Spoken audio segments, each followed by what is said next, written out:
shambo tolipitsa usevisi iyoyo ndeimwe sevisi yandapinda ndiri ndekaisha akapedza neni ndanga ndina chinhu chandakatizarudzirwa naMwari. Mwari vachindiratidza vachisika munhu anonzi Adamu. Mwari unoti anogadzira inonzi Garden of Eden. Chaari kugadzira Garden of Eden. Purpose yeGarden of Eden, it's just the provision of Adam. Kuyakuti Garden of Eden rakagadzirirwa kuti ribuditse zvinhu zvinofana kuraramisa Adamu. Saka Mwari vari kusika Adamu kuti anogara muGarden of Eden, but chinhu chakatanga kusikwa kwaAdamu tevere the Garden of Eden. Kureva kuti Mwari vari kuti ivo kana ndakwi Bhaibheri rinoti Mwari vakasika munhu ndokusika the Garden of Eden mavakanoisa Adamu. Kureva kuti Eden rakasikirwa kuti Adamu anogara muThe Garden of Eden. The purpose of the Garden of Eden kuti Adamu agare munhu akagadzirwa naMwari. Kureva kuti Mwari Garden of Eden riri kuonekwa sepulani yakaiswa naMwari pamusoro peanonzi munhu. Munhu Mwari vaita vhisheni naye. Vhisheni yavo ndeyekuti munhu adye zvakakora vazvigadzira mugadheni. Munhu akunosikwa Mwari ndokucheta munhu for the provision. Amen. Kureva kuti Mwari haragoni kusika munhu, ragomurilisa asina the way for his provision. Hakuna kunhu kunoendesana munhu naMwari rakasanomutendera kuti awane the provision.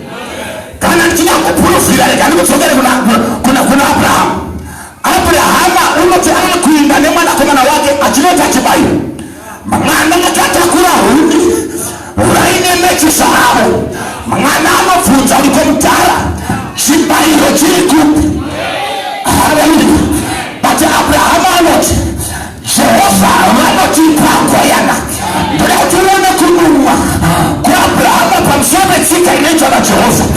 Unoti Mwari unotipa gwayana, but kwaari kuinda kunze kwegute kusingawaniki magwayana. But Abrahamu ari kutanga kubhirisa muna Mwari anoprofita kwaatuma munhu. Kureva kuti Mwari haatenderi kuti munhu apinde munzvimbo agoletera kumuprofita. Rega ndigare nekuudza. That's why Bible did for I know the plans that I have for you. Before you were born, the plans have been already laid for you. Nengarangarakadzira zvinhu zvekuti urarame nazvo. Ndine murume wako akagadzirwa naMwari wekuti ugare naye. Ndine imwe yako yakagadzirwa naMwari yekuti ugare mairi. Ndine basa rako rakagadzirwa naJehovha rekuti ugare mariri. But kuna Satani mangire vanhu unoti kana uchinge wagadzirirwa zvako iye oda kudya nezvaasina kurima, oda kunotora nezvisiri zvake. But he must get alive. The devil is a loser. It's going to happen supernaturally. There's going to be a supernatural manifestation of the power of the Holy Ghost. Everybody vachanoketa naJehovha Mwari akuva position namapositions avo. Euri rakatorwa chinoti dominion. Nekuti Mwari vakasika munhu. When God created Adam, Bible inoti wakapuwa dominion. Dominion, that's the authority. That's the ability. That's the mandate. Yekuti adye atonge muGarden of Eden. Kureva kuti the purpose yedominion inoitwa vanadamu ndeyekuti kana akaenda pane zvaanoda unofana kuzviwana.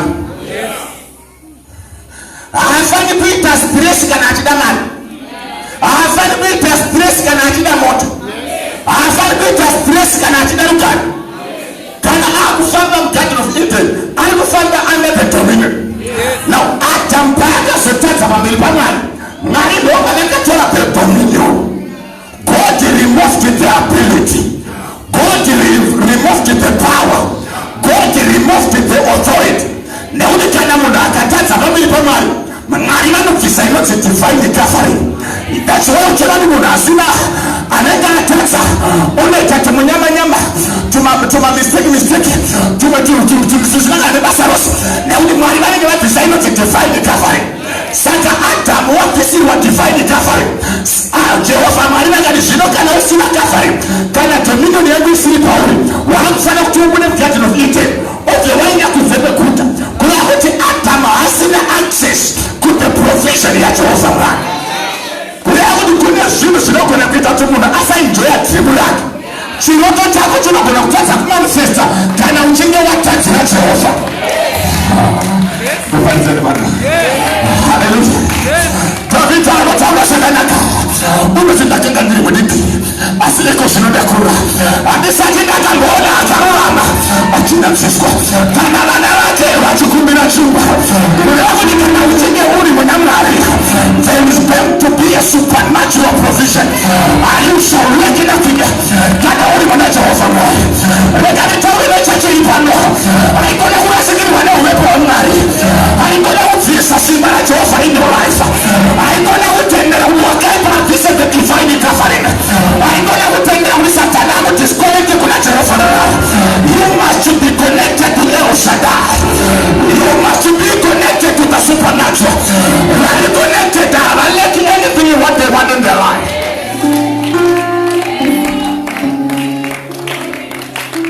Psalm 34 verse number 10.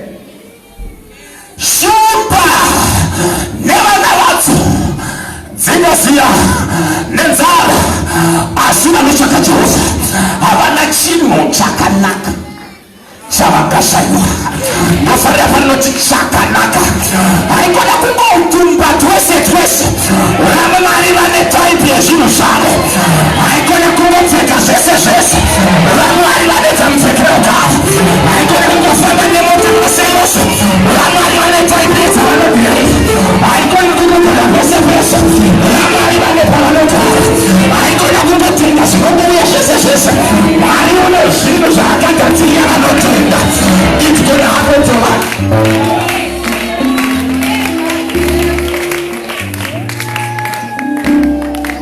Haigona kugamuchira yese man. Paroda Mwari vanoti enough is enough. Whenever no one gets your order number, anobvuma kushaikirwa. Achienda kushinda achinoita chibayiro hakuna chaiuya. Achienda kushinda achinoita chibayiro hakuna chaiuya. Lakini mwana mazuva baada ya kutoka mtembele hapa akuenda patuzene panga pake wesi ya kuti vanababa kuchadira utana aisiri nyaya yekutawanesha pemina aisiri nyaya yekutawanesha vana vapemina. But it is something to do with my own life. Zvinhu zvaakuita neupenyu hwangu nobva apinda mutembere ndokutanga kunyengetera. Bhaibheri rinoti Jehova Mwari epapa ine muprista ainzi Eli wanga akuona madzekerere apa akagara ari kudhoroka. Tarisa zvinoitwa naJehovha kana vakuda kuita miracle. Munhu asingaoni unoona hana achinamata achiona murume ichifamba neuri Mwari vakanga vamusikidza. Remember on that you have to understand this. Mwari havagoni kuita munana kana vasina munhu wavo.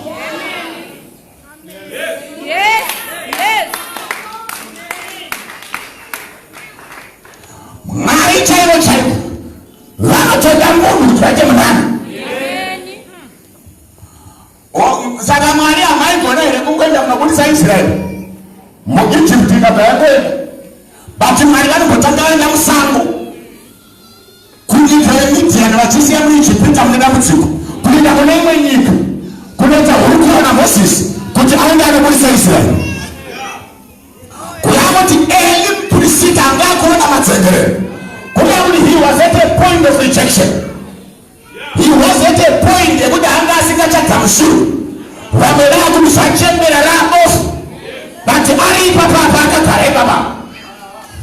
Ari patora akagara ndokubvunza murekatadzwa nava manga mabata newaini nguva yake adaisei.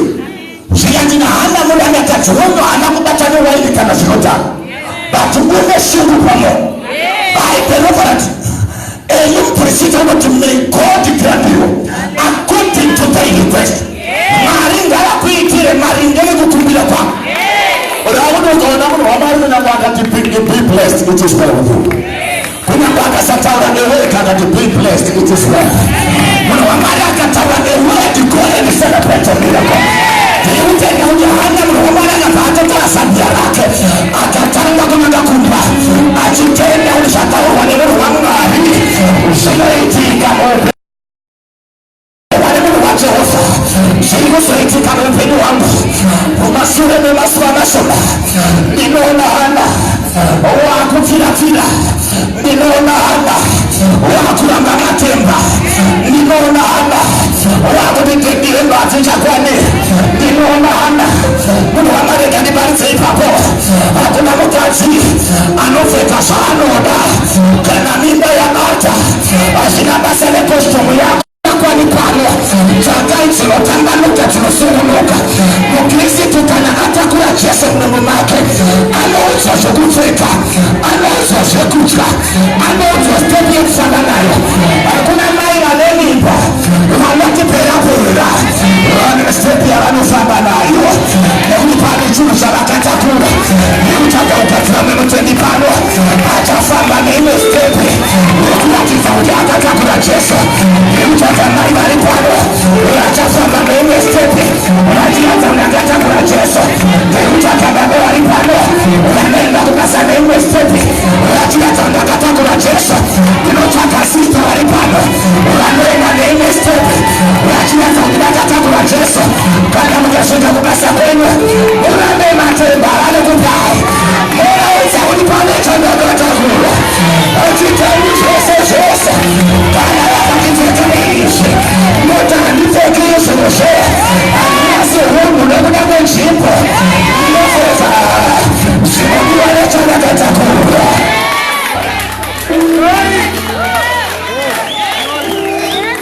Am I communicating? Am I communicating? Hallelujah. Hallelujah. Ninaona hana akutimai niperekeze yeye kuchipatana ndiye anaisa kulishona chinja hana ndiye waita masala kuniperekeza but this is my turn itende mama ya Afrika Peroti Nesta wakanga asilimu anga alimuchuta but now kaka chapa asikana wangalela hosi pamba pachichimo cha fashiti Peroti ulailo lichiti wasikana laka chapa na nchigo chose na Esta wakanga alipo Mordecai akalichenda uinde kuimbaya hakai kuimbaya wasikana wakanga wachupua mafuta akasiana na uliloko ipua mafuta ekusora era kati ya leno ilanaka shikantikara ipapo mwetisuksi muri ikoko mwachikesa nekusora na Esta mchuta alipo achikesa nekusora katupalikilino ya tailo kote ekai wakafaria pegesta akatanga kuma pecho na ye atimupa mafuta emura achisora mafuta emura achikanda perfume inonuwa katupalikilino watigiro nesura yakuti mambo bakandala kumusatu wa mutumai kunotanga kufamba basikana bameri pamambo baibelino tubasikana baifamba urasikana bakifamba but the Bible says ngula ya Esta yakati ya kwana ngula ya Esta yakati ya kwana na baba na maikuno ngula ino kwana dawe kuporofika ngula mama dawe kuporofika ngula imefanya kukwana wakina masigani shisine ingine machuta shisine andesue kuta watungula yangu imefanya kukwana glory be to Mordecai asina the kingdom secrets sikuta asina basane maliyofa kinokona upinda pachitana kaubelino tungula Esta ya kwana Esta nalino tutsoro la Esta lakati la kwana chimbo tutsoro langu indi tsoro langu imasheno tijana indi jana langu lola kachirku kanoti my turn iti my turn. Hallelujah. Hallelujah church. Hallelujah. Am I committed? Dina mama akachindi watso. Even if you go to the Bible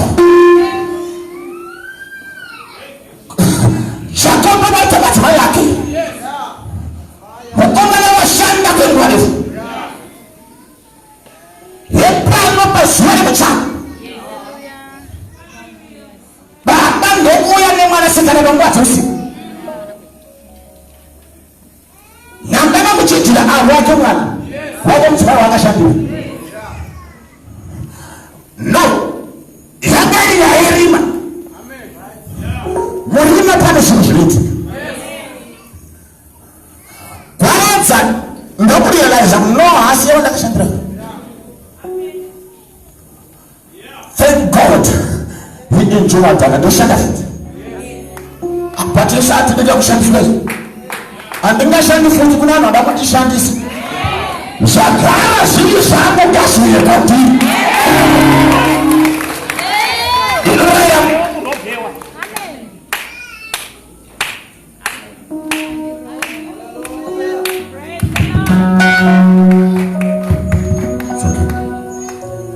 ndida kurera mweyo kunopewa zviri zvako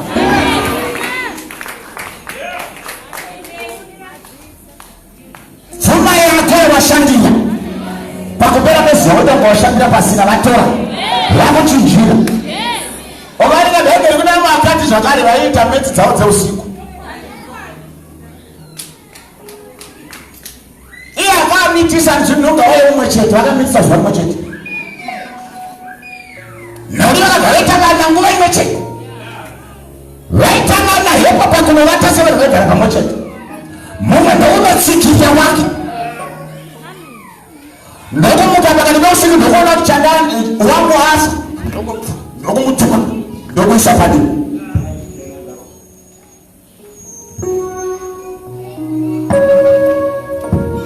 ndokunomutora paya ndonga aisirwa akafa kuchiedza uyo ane paakabata mupenyu uyo ari kuenda chiribabhizomeni chakafa zvikadzi nyaya handei kwamambo kana yadai yakuda kuti tinopedzera nyaya kwamambo ikoko haleluya handei kwamambo vachinosvika kwamambo mambo akati aiwa zvino mbeya takadzidza zvino takapawo uchenjerika todii pana zvikada vamwe amai urayai nepakatete wafafa imi munoda kuti agurwe asiye muridzo mukadzi asiye muridzo mwana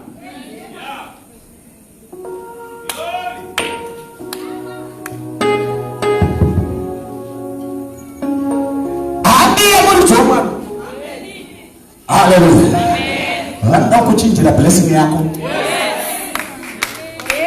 ndakanamatira umwe mwana pakamanifesta mhepo yeti akachinjwa brain munhu kutora brain dzemwana anga aine uchenjeri kunodziisa pane umwe mwana wake mwana wavanhu akuti mukirasi anoda kunyorovesa bhuku nekukotsira muexamu 2 kwakutovapa.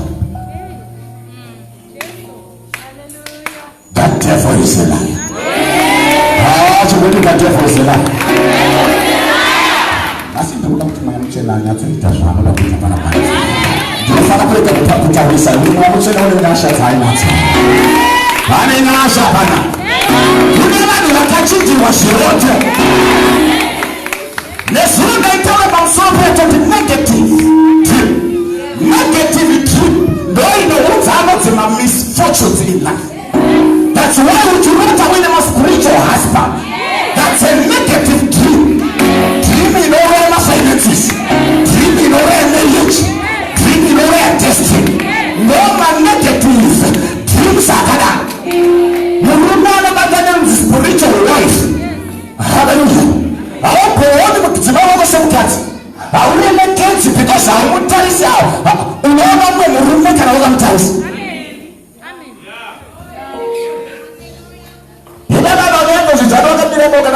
Spiritual husband, but now come to such a little. Uno zvikaitika nako basi kana akangoti giti padhoo unoona umwe mukadzi ada kutokutorera murume kuchinjirwa. Haleluya. Chingoti naninzi warume ini naninzi warume. Now ndoda kukasira ndiiconclude munhu watadza wabudiswa. Jehovha Mwari ndokona kuti vanhu vabuda vatorerwa authority vatorerwa ability havasisina simba ndovadzorera sei simba. Mwari vakati sinzi ndakagadzira munhu nevhu. Hallelujah. But iko zvino nawo ndakufana kuunza mumwe asingabvumuzi to deliver the soul.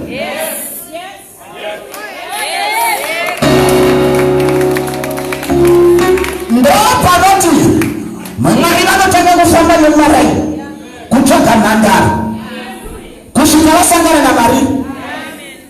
Blessed are you, Mwari. Waiting anopinda chechipi unoita nezvei kuburoketwa nenyasha,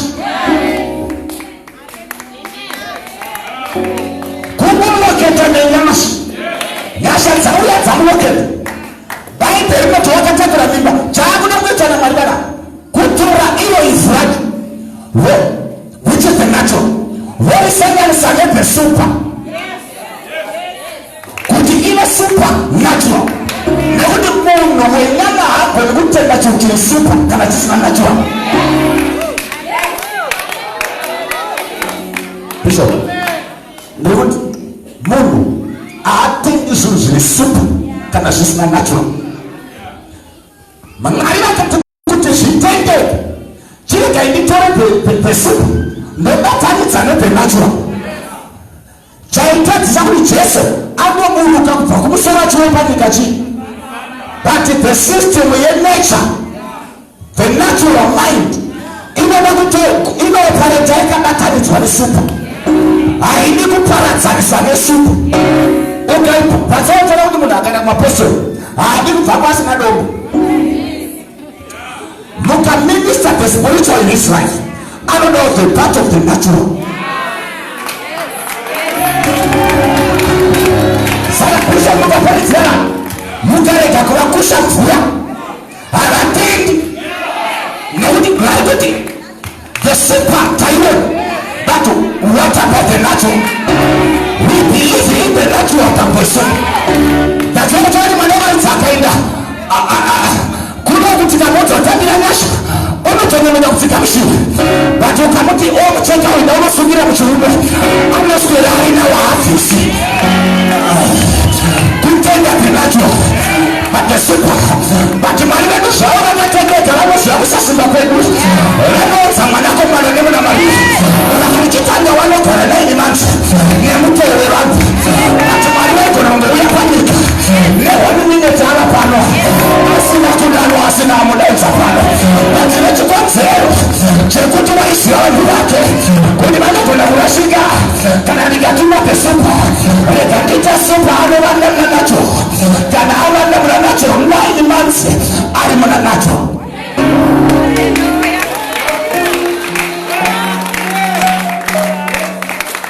9 months ari muna nacho but ari marisha.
Munhu anga asingachati zvinhu zvaaida kutanga adzimba. Saka Mwari vada kudzorera munhu mubindu riye maabundance. Hallelujah.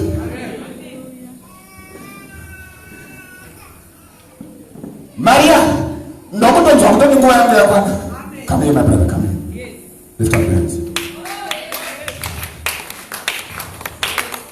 Thank you, Father, for the grace. The grace is upon you. You are partaking of the grace. Thank you, Father. Thank you, thank you, thank you, thank you. Thank you, Jesus. Thank you. Thank you. Can you just stand? What type of the car that you drive? Huh? Toyota. Toyota. It is Toyota in Zimbabwe at the moment. I love this God. I want something in Zimbabwe, in South Africa. Hallelujah. What are we doing in South Africa? Not yet said. BMW is coming. Thank you, Jesus. What I just wanted is for you to confirm that at the present moment, I will not motor with Amana. Because grace is coming. Motor can go. Thank you, Father. Thank you, Jesus. Thank you for this car. It is well done. But believe God for a D40. Believe God for a D40. Yes. Believe God for a D40. Believe God for that. No, so I don't know money. Shamba basa risika tangi D40. Mwari unokubvisa ipapo unokuridza pane rimwe rinoita kuti uwane D40 yacho. The grace is yours.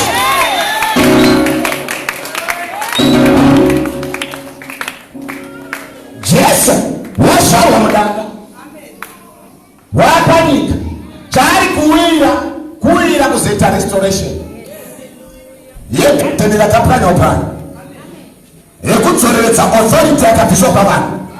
That's why John chapter 1 verse 12 inoti kuna vose vakamugamushira wakavapa simba rekuti vanzi vana vaMwari avo vanotenda kuzita rake, kureva kuti Mwari wanga wakuita restoration of dominion, restoration of authority, yekuti munhu adzokere kunopinda mugarden of Eden mune supernatural provision musingashaiki zvinhu. Saka Jesu paari kutaurwa naJohani ari kuti iye inotangomutamushira chete uri kupuwa the grace to possess his possession, uri kupuwa the anointing yekuti unogara muye makadzingwa aka.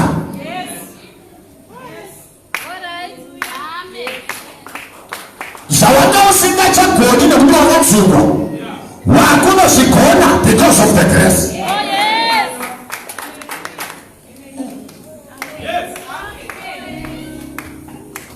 Dominion is being restored upon you.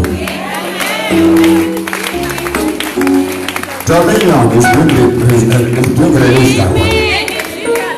Hey, Padina Shatribana. Amen. Magataba Manakomana.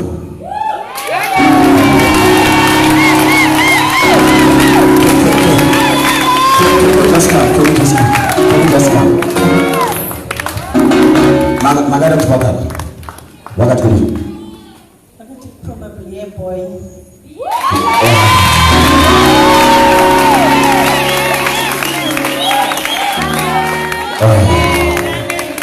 Thank you, Father, for the grace.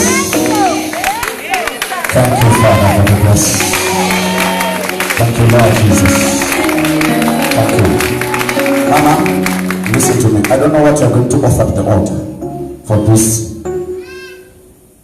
grace that is inside you. I don't know what we are going to offer. I don't know. But you're going to offer something because you are carrying something that Mawani Wanasha Matakut got you. Chapua the dominion. Dominion. Unatonga Bwana.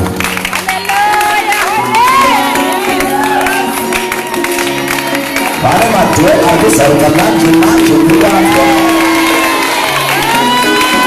Imetora kitu zvinosidzwa nekuti ndakuda zvekutsemuka mwana achipinda mugresi dzake nasha dziri pano ndiri kudzitya, nasha dziri pano hama dzangu ndiri kudzitya dzawadisi. Ama it is well with you, it is well. This one.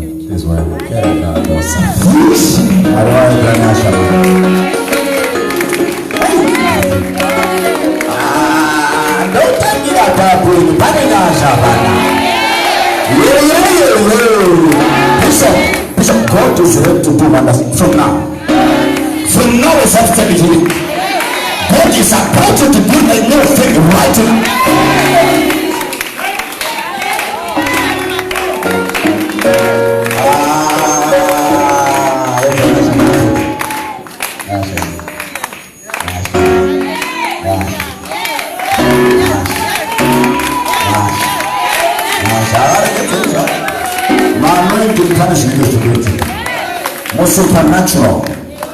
More supernatural punishment from waiting.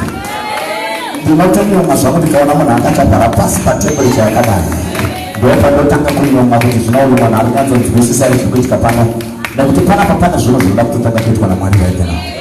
Oh, thank you, Jesus, for the grace. Thank you, thank you. God is removing your reproach.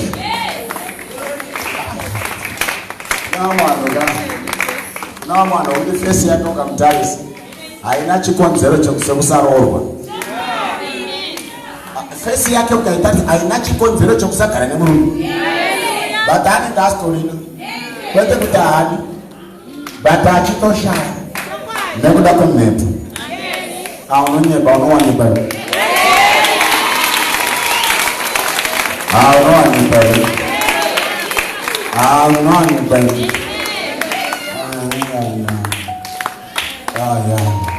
Pane mambe panfana kukulekeza ifushi. Pane masiku akakutelera kuno anofana kukulekeza right now. Bishop Pani nasha kala kufamba. Just lift up your hands. Nasha tanga. Chakutanga Mwari achabata vanhu vanda kushandisa mumba make. Yes. Kuti vabate basa mumba maJehovha. Yes. Izvezvi vakutosvikirwa nesimba vaninapo.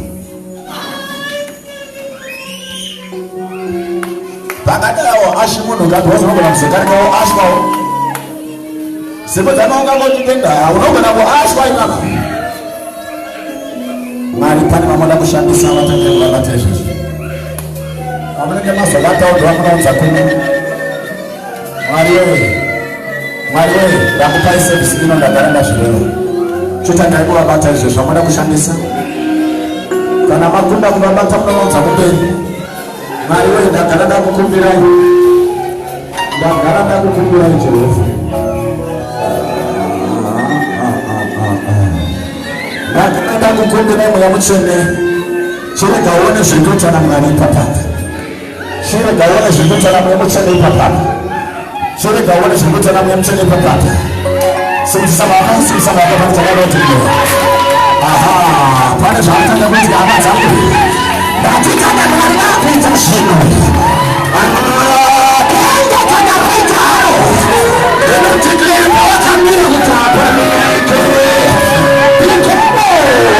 Sakatama. Pavakachika vasikite.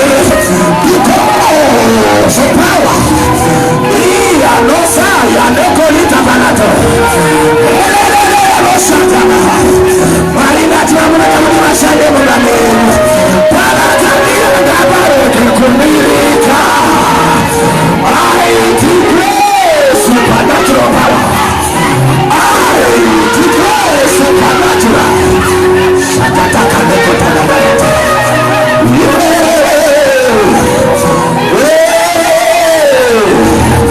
I believe in the Holy Ghost. I believe.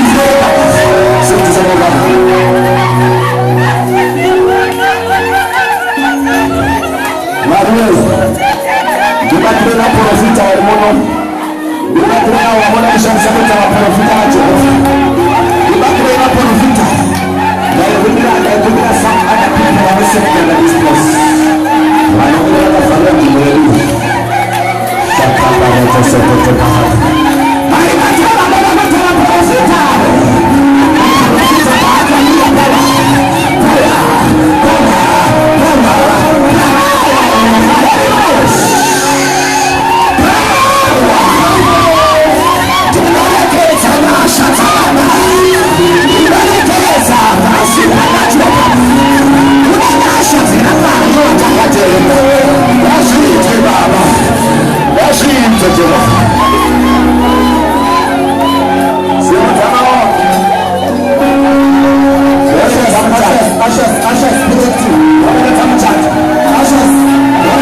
ndakagara paota yaJehovha, basa rako ngarimanifeste, ndakagara paota yaJehovha, mwanana wako ngariitike, ndakagara paota yaJehovha, basa rako ngarimanifeste, ndakagara paota yaJehovha, zvatabata destiny ngazvirekete, ndakagara paota yaJehovha, mweya wechima ngaikulekete, ndakagara paota yaJehovha, simba raMwari ngaikutsvake, ndakagara paota yaMasirosa, mwana ngaitere upenyu hwako iri paota yaJehovha.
Thank you, Father, for the grace. Thank you, Jesus. Thank you, Holy Ghost. Rico Toba Tatet Telumoro Kotabaha Roboro Kotamami Fire of the Holy Ghost. Muchato. Simtawa kama tuna mchato. Na bosi namu lile simtawa. Mwari bila mchato. Muchato.